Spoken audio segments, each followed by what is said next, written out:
అందరికీ నమస్కారం. నేను మీ రాజా. ఈరోజు మన రెసిపీ వచ్చేసి 1 కప్పు రవ్వతో ఉప్మా చూపిస్తున్నా అండి. జీడిపప్పు ఉప్మా. చాలామందికి ఉప్మా అంటేనే పడదు.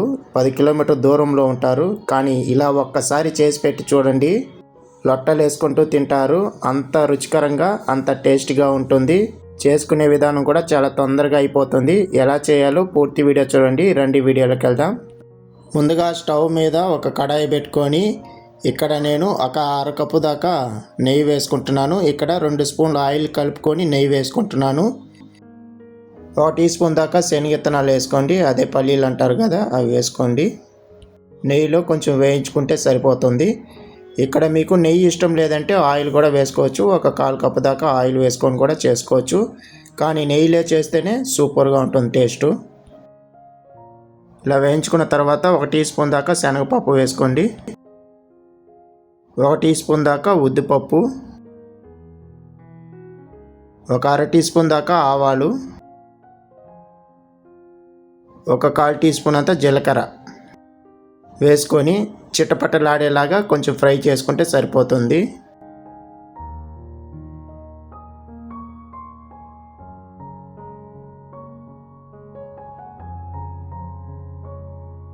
ఇలా ఫ్రై చేసుకున్న తర్వాత సన్నగా తరిగిన ఒక 4 పచ్చిమిరపకాయలని ఇలా వేసుకోండి. కారానికి ఒక 4 పచ్చిమిరపకాయలు అయితే కరెక్ట్గా ఉంటుంది.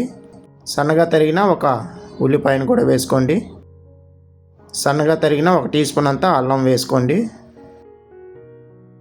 ఇప్పుడు ఉల్లిపాయలు అల్లం అంతా బాగా పచ్చివాసన పోయేంత వరకు ఒక 2 నిమిషాల పాటు ఫ్రై చేసుకోండి.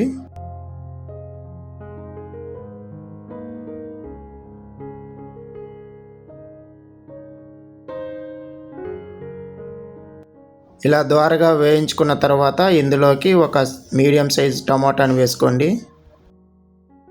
టమాటా మగ్గేంత వరకు ఫ్రై చేసుకోండి.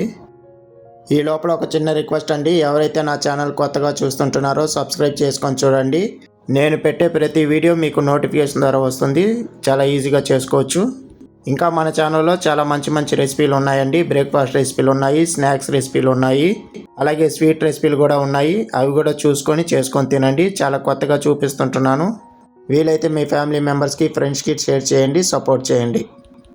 ఇప్పుడు 3 కప్పుల దాకా నీళ్ళు పోసుకోవాలండి. ఏ కప్పుతో అయితే మనం రవ్వ తీసుకుంటామో అదే కప్పు ద్వారా 3 కప్పుల దాకా నీళ్ళు పోసుకోవాలి.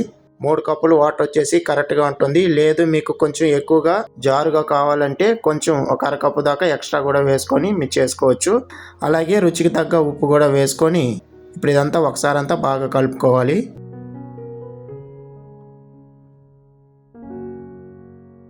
మూత పెట్టుకొని వాటర్ అంతా బాగా మరిగించుకోవాలి.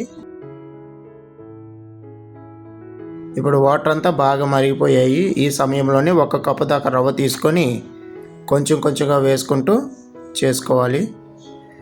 రవ్వ వేసేటప్పుడు మంట వచ్చేసి సన్న మంట మీద పెట్టుకొని చేసుకోండి. చెయ్యి వదలకుండా ఒక 2-3 నిమిషాల పాటు బాగా కలపాలండి, లమ్స్ లేకుండా. అలాగే వదిలేస్తే ఉండలు అయిపోతుంది లోపల.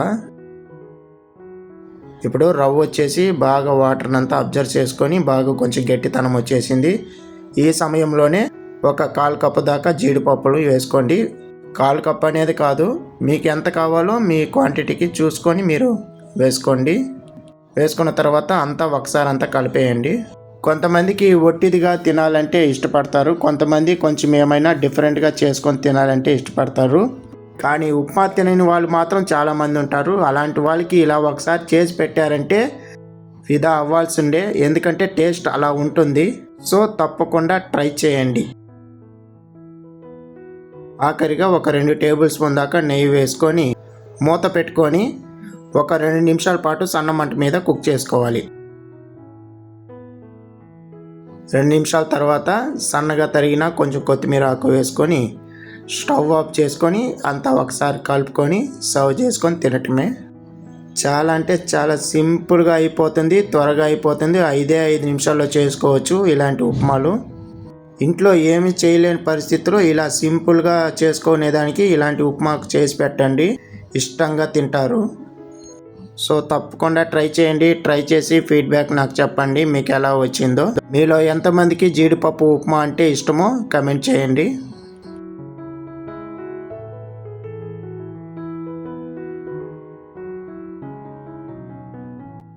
ఈ వీడియో మీకు నచ్చినట్లయితే లైక్ చేయండి, షేర్ చేయండి, కామెంట్ చేయండి. మరిన్ని వీడియోస్ కోసం నా ఛానల్ని సబ్స్క్రైబ్ చేసుకోండి. ఇలాంటి మంచి మంచి రెసిపీలు నేను చేసి చూపిస్తాను. ఇంకా మన ఛానల్లో చాలా ఉన్నాయి, అవి కూడా చేసుకొని తినండి. ఈ వీడియో పైన మీ అభిప్రాయం చెప్పండి. మీకు ఏమైనా డౌట్ ఉన్నట్లయితే నన్ను అడగండి, తప్పకుండా రిప్లై ఇస్తాను. మళ్ళీ వీడియోలో కలుద్దాం. ధన్యవాదాలు.